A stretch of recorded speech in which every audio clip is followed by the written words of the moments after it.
I remember being in a relationship one time, and this guy came with his friends, and the next thing he said was, "Prepare me semo." And I'm like, okay.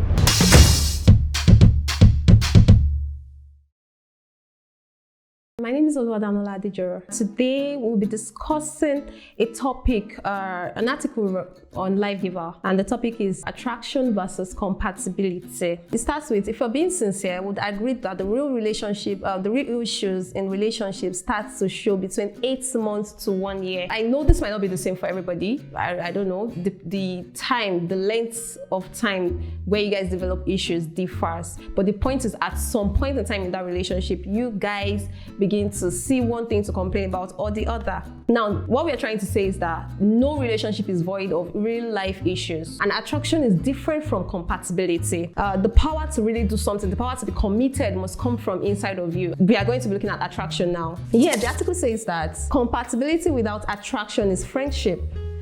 And this is very true. I mean, you're starting a relationship based on attraction alone. That's not relationship, trust me. I think that's basically friendship. This is not the first thing you want to start looking at in a relationship. And I want you to know that at the same time, you shouldn't start any relationship without attraction. No, you shouldn't. You should not you shouldn't get married to someone that you're not attracted to. So now let's see what determines attraction. The first thing on the list here is appearance. As cliche as this may sound, but I think you want to look at someone and you feel something at first, I don't know, at glance, like you look at them and you're feeling something. If you look at someone from head to toe and there is no physical attraction at all, there's a problem. I don't think that's a good, I mean, we have girls that say things like, oh, I want to get married to someone that has full beards, 6-packs. That's good, it's good. The only thing we know that we are not starting a relationship based on this alone. Then the second thing on the list here is status. I know we have the sets of people that say, I don't think I can marry somebody that is not rich. I don't think I can marry someone that does not that does not have a set of connection. You know, there's this status when it comes to attraction, and it's totally fine. Like I said before, what we are just making sure of is we are not starting a relationship based on these things alone, but at some point we are attracted to them. I mean, you have some standards, you have the things you look out for when you're looking for someone to date. The next list on this one is sense of humor.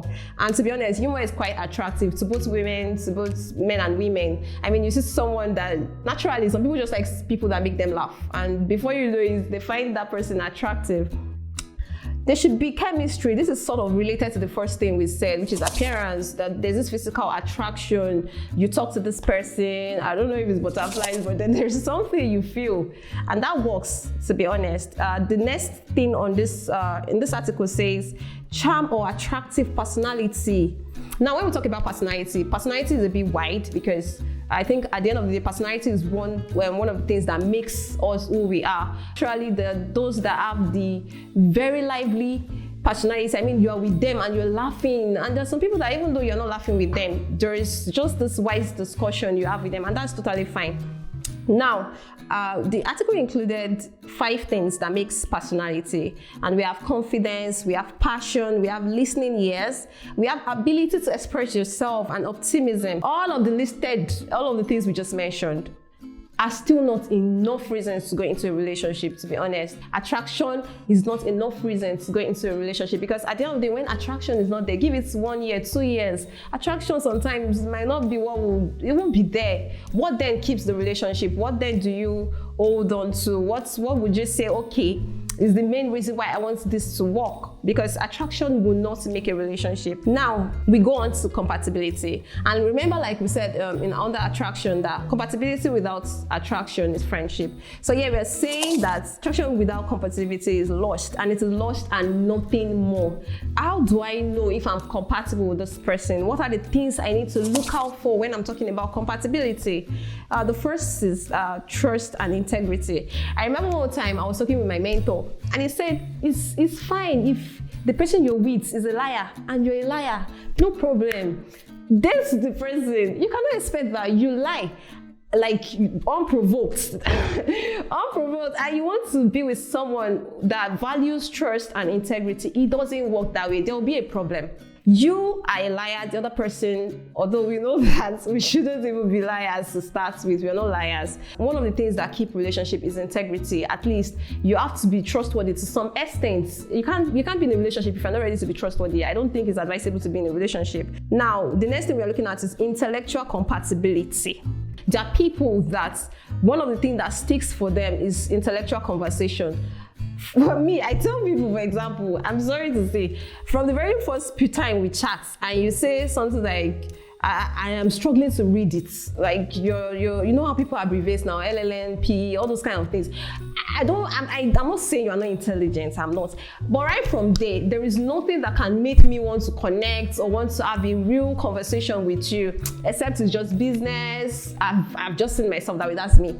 But I'm saying you want to be with someone that you can have intellectual conversation. So if that works for you, are you compatible? The next thing on this place says that what are their thoughts on the roles of husband and wife? This one is very wide. It is very, very wide. I remember being in a relationship one time, and this guy came with his friends, and the next thing he said was, "Prepare me semo." And I'm like, okay. I didn't get where he was coming from, because we've not, if over time in the relationship we've had situations like that, maybe I would have understood and just gone into the kitchen. We were not even married. You came with your friends and you're like, prepare me food. Like you didn't give me heads up. Now there is no problem with that. We have ladies that would gladly take on the role of servitude in their relationship, in their marriages. Are you compatible with this set of people? Is that what you want? What are their roles? What are their thoughts of husbands and wife? Are they the kind of people that husband watch TV, the wife is in the kitchen, children are playing football? Or is it the other way around? Whatever it is, you want to talk about your compatibility. So you don't get into the marriage and you start complaining. You have been back from work since 6 p.m. and you're sitting waiting for me that I'm just coming around 9. There will be issues. These are the things you want to talk about. We also have children. I remember seeing a movie one time, and these people were already married, right? And they had issues with the wife was saying she wanted just 2 children. The husband was saying 4. And she was like, "Are you the one that's going to carry the children? If you want 4, go outside. I am not going to give it to more than 2 children." In my head, I'm like, how come you guys are just talking about it in marriage? These are the conversations you want to have before. You want to know if the person wants 1, 2, and I don't know, meet on the middle ground. You want to talk about the number of children, the schools they will go to. Some people automatically believe that their children, or want their children to study out of the country. You don't want your child to study out of the country. You want them to grow a little bit in Nigeria so they can have sense, and then later on go. These things you want to talk about them and see if you're compatible with it or not. The other thing here says communication and intimacy. When we talk about communication, a lot of the time people just think you're saying talking. But how are you doing with listening? How do you resolve conflicts? When you're angry, what do you do? When he's angry, what does he do? Does he throw things? I mean, there was one saying I used to say, it didn't make sense anyway. I used to say that if the guy tells me that he just had a dream that he beats me blue black, I will start to question things, but I used to be like that. If now in the relationship you're already having issues and you don't know how to resolve it, you have issues, you take it to social media, or the moment you fight, every single person in your life already knows something is going wrong between you two, then there's a problem if that's not the way you want to live your life in marriage. So how do you resolve conflicts? What are the things you do? Are you the type that wants to stay alone when you're angry? Are you the type that wants to talk about it? These are the things you want to see, you want to check for while you're in the relationship. The next thing here talks about energy and ambition level. Are they the kind of people that every time God will do it, God will provide, God will do this? We are not saying God will not provide, but I mean, there is, like Pastor said, you can't just say, oh, potential. What is he doing? What is she doing now that you can make you say, okay, I know, even if it's not there yet. Oh, I'm seeing traces, I'm seeing something in him that shows that, oh, he has dreams, and he's not going to just keep saying, I have dreams. He's working on it, right? So you want to be able to meet, and you cannot just be saying, I want. You yourself have to be able to meet the ambition and energy level. Some people naturally, don't like to go to parties. That's another part on the energy level. They don't like to go for weddings. And you don't want to expect them to just automatically change because they are with you. Some people don't like it. And some people are the kind that every single party, they are there. Saturday, Sunday, they are there. Now, those are the things you want to talk about. Am I going to be able to make some exception because I'm with you? Am I not going to be able to make exception at all? I don't like it. I don't like it. Talk about it. The next thing here talks about level of spirituality. I mean, in the first place, you shouldn't even be with someone that they're not spiritual. I mean, they don't have a particular level of spiritual growth, or you're not seeing them work towards it, because you cannot help people. You can help them, but you cannot force them. Everybody is still responsible for their own spiritual growth. So imagine you're not on the same level, even though, yes, we are not always on the same level in church, but then we are helping and we are trying to meet up, right? Are they the type of people that will automatically complain that why you went to church Monday, you went Wednesday, now you are going again? Are you the only one in the church? You know, you want to check for these things. Know if you are going to be able to obey God and honor God while you're still in that relationship, or if you start to date them, your spiritual life automatically starts to diminish, and that's not what we are looking for. The next thing here is basically talking about personal predilections rather. Now, I have a problem with this many times. You saw a lady, she was fat when you got to date her. Or she didn't used to wear trousers for some reason, she just didn't find them comfortable. In your head, somewhere, you're just like, when we marry, you didn't tell her, oh, when we marry, I'm the man of the house, especially for guys. I'm the man of the house, this is going to stop. Automatically, you guys get married, and the next thing you're doing is, I don't want you to be wearing so and so. Or, please, go and register at the gym. Didn't you see her? Or if it's, I don't know what to say for the girls, I don't know, man.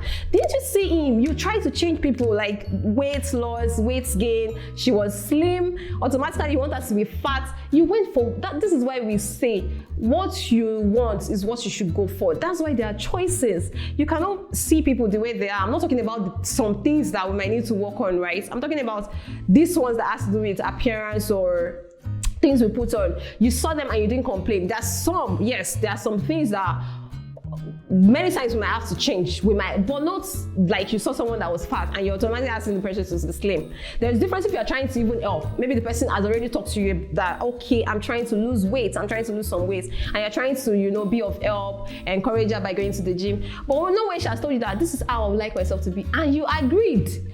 Then now you're married, you're saying she should know. That's not nice. That's not compatibility at all. You're going to have issues because one way or the other, she's getting shamed for her body size right under husband's house, and I don't think that's a good thing to live with, to be honest. The next thing is habits. Habits is even the easiest to change, to work on, but then it depends, because is this person open, or is this person saying I used to say something that change starts when you've admitted that, okay, this is something I need to work on, right? Person likes to watch movies all of the time. They have work to do. They are just watching movies. I'm not saying automatically you're not going to break up with this person, but now you want to start giving this person reasons or asking them why they do the things they do. Are they trying to work on it, or they've gotten so used to it? Maybe when they were in school, they could watch movies for 18 hours, non-stop, series, non-stop. Awesome, but what are they doing towards it? But if the person is not not ready, why not? We should see movie now. Every time, see movie. If you are good with it, if you're not, you want to talk about these things. This is why we want to keep checking for compatibility. It might look like we are looking for compatibility in the little of things, but trust me, when you hear some issues in marriages or relationships, and you're worried, you're wondering, people fight over these things, you'll be surprised. So you want to talk about everything and talk about them in details. I mean, what are you even supposed to talk about if not these things? How come you get into marriage, you don't know if you guys want joint accounts, if you don't want, did you not talk about it? Please check if you're compatible with them. And then the last but not the least is talking about they being social or private. You cannot expect that because I did not post your picture on my Instagram page, it does not mean I love you. I mean, I've seen ladies come to me a lot of times. This one is very we've been dating. We post so and so. I know that I don't because I've read a book on love languages. I don't know if it's maybe for some people it's a form of love language, and it's fine, it's okay. But then when you don't even know that this person loves you, only when they put it up. If they don't put it up on their social media pages, there's a problem. I even have the ones that complain that he put it on WhatsApp, he didn't put it on Instagram. So there's somebody on Instagram he doesn't want. Are you hiding my face? Like these things you want to talk about them. Are you the type that starts to bring out issues out of nowhere the moment they say they would not do these things? Or some people are naturally private. I have friends that don't even really use Instagram. They are not social media people. Sometimes they post their wives, sometimes they don't. Doesn't mean they don't love them. So if you're the type that will always, like, is always there, they must post your picture. Please and please, guys, talk about these things. So I hope that with the little things I've said, you've been able to see that compatibility and attraction, they are not the same thing at all. Compatibility is more of the things that you can't hold, character and the likes. Why attraction is basically more on appearance, the things you see, what their friends, I don't know, you already know these things. So you want to balance two of them. You don't go into a relationship based on compatibility alone. You don't go into a relationship based on attraction alone. It doesn't work. These things will not keep a relationship. There has to be some form of balance. So guys, please, let's look out for compatibility and at the same time attraction. Thank you for listening on today's platform. Bye. And please, I don't know how it works for some people. You hear things like, maybe we'll be compatible along the line. No, you will not be compatible along the line. If you're not compatible from now, it's not compulsory. There's someone out there that you will, even without relationship, someone you're not dating, are you compatible with all of your friends? No, you're not. There's some that you know that you cannot be friends with them. Why? The next thing you say is, our values don't align. If you can do that for your friends, like for your friendships, how much more the person you're planning to get married to?